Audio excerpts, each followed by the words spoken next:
ئەنجومەنی ئەورامانی کۆمەڵی ئیسلامی کۆڕێکی بۆ محەممەد حەکیم کارگێڕی ئەنجومەنی سیاسی کۆمەڵ ساز کرد. لە وتەیەکیدا محەممەد حەکیم چەند بابەتێکی شی کردەوە و بە وردی تیشکی قسە سەر و بارودۆخی ئێستا یاریمی کوردستانی پێدا تێپەڕ دەبێت و ڕایگەیاند دەیانەوێت وەک کۆمەڵی ئیسلامی پەیوەندێکی تەندروستیان لەگەڵ گشت لایەنە سیاسیەکانە بێت. ئێمە لە حکومەت نەبین خوازیارین پەیوەندیەکی تەندروستمان هەبێت لەگەڵ لایەنە سیاسەکان. هەر کەسێک پەیوەندی لەگەڵ ئێمە ئەوێ بە مەرجێ ئێمە بێدەنگ بین شتی وا ناکەین. زۆر جار ڕەسامەندی خوا لە بێدەنگیان نابینین. ئێمە بۆیە ئیسلامین بەدەنگ بین لە حەق پشتگیری بکەین لە ناحەق بەرامبەری بۆستین بە ئوسلوب و شێوازی خۆی.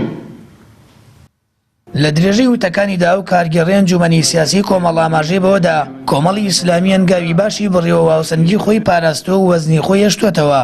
سەبارەت بە هەڵبژاردنەکانی ڕابردووش ئاماژەی بەوە کرد بەشداری نەکردنی جەماوەری ناڕازی لە هەڵبژاردنەکان خزمەتی بەو ێزانە کرد کە هەرێمی کوردستانیان بە ماقارە بردووە. دەژڵێت لە ڕابردوودا کۆمەڵ کە باگراوندێکی چەکداریە بۆ و چەکی جیادیان نەشان بووە لی پەشیمان نین و هەڵوێستەکانی 4 ساڵی ڕابردووی کۆمەڵیش بەرەمی ئەوی خلاصەیە کە هەیان بووە.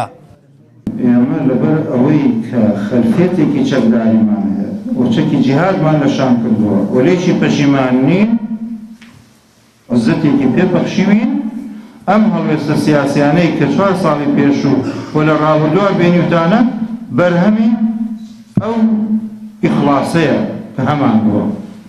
کۆمەڵی ئیسلامی کوردستان هەنگاوی باشی بەڕیوە خۆشەویستان.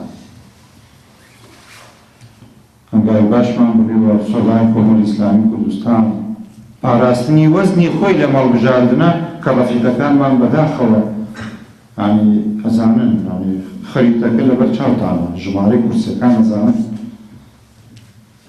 بەڵام دەبێت بیشکلێن جەماوەری ناڕازی کە دەنگی نەدا خزمەتی بە ناڕازایەتەکەی خۆی نەکرد، خزمەتی بەو سیاسەتە کرد کە ئەو واقعەیە لە هەرێمی کوردستانە.